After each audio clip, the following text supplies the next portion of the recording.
He didn't even sit down when he said it. I want a divorce. You don't work, you don't contribute, I'm done carrying you. I was at the kitchen counter, still holding the mug I'd been sipping from. He smirked when I didn't answer. Don't look so shocked. You knew this was coming. I didn't. Not the words, not the tone, but the distance in his eyes? That I'd seen for months. Before the rot.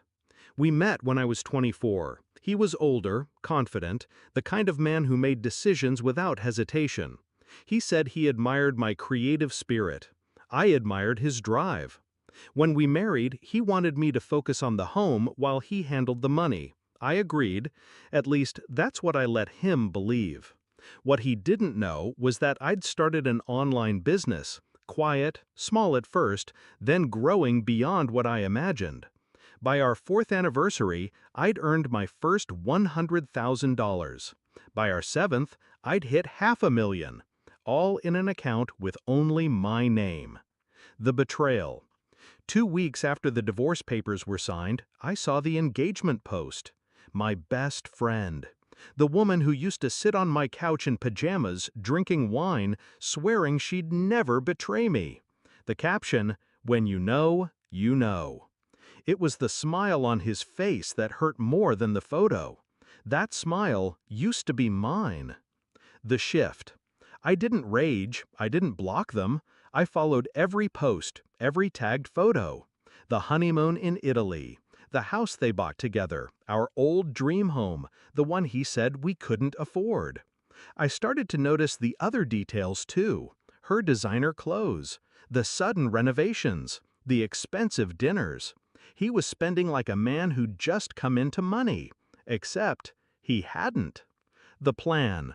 6 months after the divorce, I called my lawyer. How fast can we revisit the financial disclosures from the settlement? She smiled through the phone. Found something, didn't you? Oh, I had. He'd failed to declare 2 investment accounts in his name, joint accounts he'd opened while we were married, funded partly with my business income that he thought I didn't know about.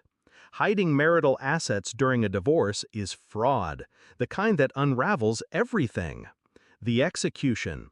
Step 1. File a motion to reopen the divorce settlement. Step 2. Subpoena the hidden accounts. Step 3. Let the forensic accountant trace every transfer, every withdrawal, every cent he'd siphoned during the marriage.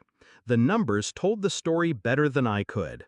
$183,000 moved into his personal accounts. $76,000 spent on gifts to a woman, my best friend. The courtroom. He walked in cocky, holding her hand. She wore a white suit like it was a wedding dress. My lawyer presented the evidence. His smirk faded with every page. The judge didn't even need an hour. The ruling was swift. Half of all undeclared assets returned to me. Full repayment of the marital funds he'd misappropriated. And, because of the fraud, he was ordered to cover all my legal fees. It wiped out his savings in one blow. The confrontation. 2 weeks later, I ran into them at the bank. He was pale, voice tight with the manager. She was clutching a purse I recognized from my own closet years ago. He saw me. His jaw clenched. You did this. I tilted my head. No, you did this. I just collected. The aftermath. They sold the house within a month. He took a lower-paying job in another city. She stopped posting designer outfits. My business? Still thriving. That $500,000 had doubled by the time his final repayment hit my account. Reflection.